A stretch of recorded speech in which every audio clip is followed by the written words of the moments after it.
बिस्मिल्लाहिर्रहमानिर्रहीम। मैं हूं आपका होस्ट सलीम बलोच और आप देखें हैं कसूर नाव। जिला भर की अगर बात की जाए तो लाकानूनियत अपने अरूज पर है। रुज़ाना की बुनियाद पर कत्ल हो रहे हैं और पुलिस है कि वो बिल्कुल अपने घरों तक और जो दफातर तक महदूद होकर रह गई है। आम लोगों के दिल में जो सीसीडी का और दीगर इदारों का खौफ था वो तकरीबन खत्म हो चुका हुआ है। ये पहला वाकया नहीं जिसमें जायदाद के लालच में किसी को कत्ल कर दिया गया। इससे कबल भी बेशुमार वाकयात हैं जहाँ पर जायदाद की चंद बरलों की खातर या चंद के मुख्तलिफ जमीन के एक टुकड़े की खातर किसी को भी कत्ल कर दिया जाए। आज मैं कसूर के जो बिल्कुल डिस्ट्रिक्ट हेडक्वार्टर से चंद किलोमीटर के दूर जो दौले वाला गांव है वहां पर मौजूद हुई, जहां पर 30 साल आसिया बीबी को सिर्फ इस गुनाह में कत्ल कर दिया गया कि वो बेवा हो गई थी और 3 बच्चों को लेकर अपने घर में बैठी थी। उसके जो देवर और जो दीगर रिश्तेदार थे उनका यही मुतालबा था, इस घर से निकल के अपने बाप के घर में जाओ ताकि ये मकान और यही जायदाद हम लोग बेच सकें और अपनी जिंदगी गुजार सकें। उनको शायद इस बात का अंदाजा नहीं था जो हकदार है उनका हक कोई भी नहीं छीन सकता, ना कानून उसको छीन सकता और ना ही कोई आम आदमी उस हक को छीन सकता है। मेरे साथ मुख्तलिफ लोग होंगे, मुख्तलिफ दास्तानें सुनाएंगे, मुख्तलिफ अपने दुख सुनाएंगे, लेकिन असल बात सिर्फ ये है कि जायदाद का एक टुकड़ा वो अपनी जगह पर मौजूद है, वो हर अपनी जगह पर कायम है, लेकिन जो इसके वाली थे कुछ मफरूर हो चुके हैं और कुछ मनोमट्टी के नीचे दब चुके हुए हैं। मेरे साथ अभी चलते हैं और इनके लवाहिकीन से जानते हैं कैसा स्टोरी है क्या और इसको मजीद किस तरह करते हैं। इसके वालिद हैं जी खातून के जिसको कत्ल कर दिया गया। बुजुर्गों, मुझे ये बताइएगा कि आपकी बेटी को किस जुर्म में मारा गया? ऐसे जी मकाना के वास्ते मारा गया। असं तो कोई कुछ आख्या नहीं था। निके निके बच्चों के हथियार लै गए। सानू इंसाफ चाहिए जिवें साडी नूं मारा ना। नहीं, मुझे एक बात समझ नहीं आ रही कि मारा क्यों, कत्ल क्यों किया, कितना मकान था, क्या था? घरों कटते सी भी निकल जा इत्थे मल मारने ते असीं सहुरे कोल बाया सी भी बैठा रहा। मियां पहले फौत हो गया सी। आपके बेटे ने कत्ल किया जी, तो क्यों उसको कत्ल किया गया? कत्ल किया भी इन मकान के पिछू इनू कट दे, इनू खर्चा खुर्चा क्यों देना है। मेरी भतीजी भी है, मेरा भरा है, मेरी भतीजी सी। मैं उन्होंने किवें कट सकदा? निके निके बच्चे ने, बच्चा एक इदू बड़ा एक छोटी है, मैं उन्होंने किवें कट सकदा? मैं इसी तेन फैर मार दिया दे आया, छुरी लैके आया है, मैनू मारन लगा। फिर वो कुड़ी अगे आ गई, कुड़ी ने छुरियां खा लिया, मेरी जगह से कुड़ी मार गई।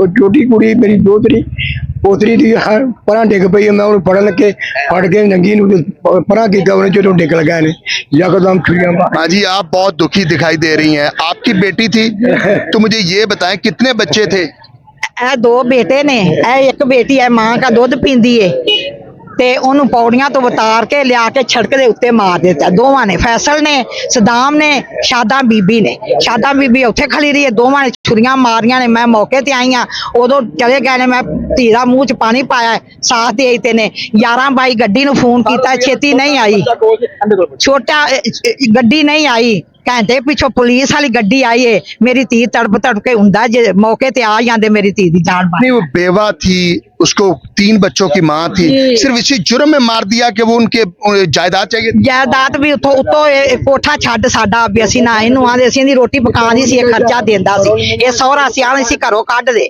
ये असीं मैं नहीं कढना। मेरी धी नाल कोई गल नहीं होई, मार मेरी धी नूं दित्ता। निक्के निक्के बच्चे ने, मैनूं पुत्तर इंसाफ चाहिदा। मरियम नवाज ते CCD ते DPO ते DCO ते मैनूं इंसाफ चाहिदा। DPO CCD मरियम साहब आते मैनूं इंसाफ चाहिदा। आप बहुत दुखी नजर आ रहे हैं। आपका पहले बेटा इनके दुनिया से चला गया, अब आपकी बहू चली गई, अब दूसरे बेटे आपके उसी जुर्म में अब सजा भुगतेंगे। आप तो बहुत परेशान है। मैं तो कल्ला ही रह गया, मेरा कोई नहीं गा। मैं तो कुड़ियां नाल भी उन्होंने नहीं बोलन दिंदा, भी इनू तंग कर दिया। उन्होंने गल मिल के मजरा करके मार दिता।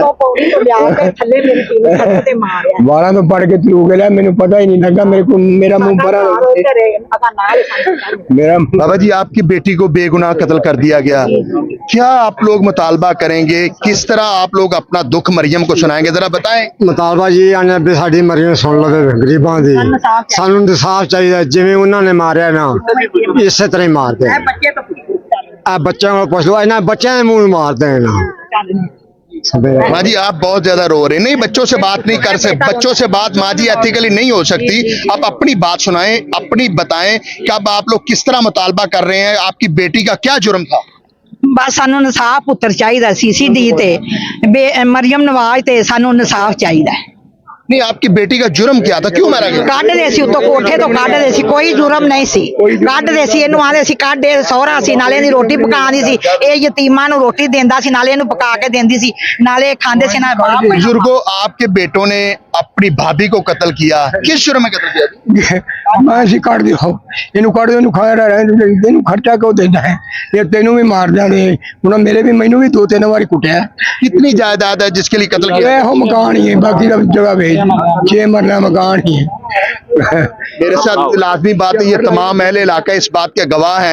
अगर आप में से किसी ने जो को मामला बताना चाहे, तो आप मुझे ये बताएं, आप मुलाजम भी रहे हैं, आप बिल्कुल सारी चीजें देखते रहे हैं, क्यों एक खातून को सिर्फ 6 मरलों की बाद मार दिया गया?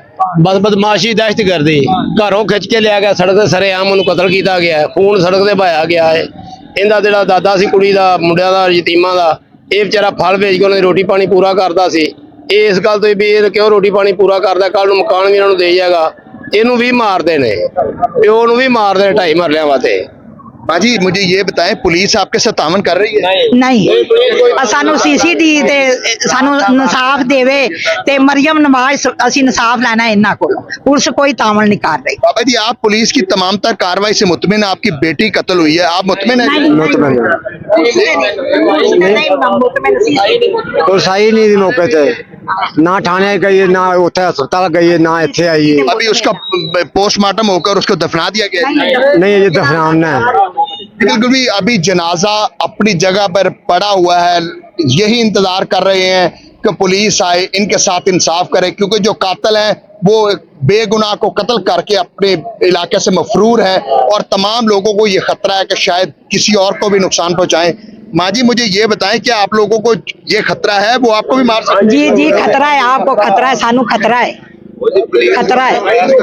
हाँ, क्या मुतालबा करते हैं जी आप? हम ये मुतालबा करते हैं कि उन 2-3 को गिरफ्तार करें, हमारी जान छूट जाए, कोई आगे नुकसान ना हो। आपको क्या लगता है वो मारेंगे?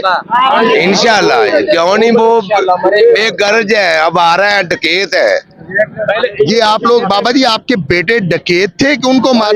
ਨਹੀਂ ਜਿਹੜਾ ਪਹਿਲਾਂ ਸੀ ਉਹ ਡਕੈਤ ਸੀ, ਇਹ ਤੇ ਬਦਮਾਸ਼ੀ ਕਰਦੇ ਨੇ।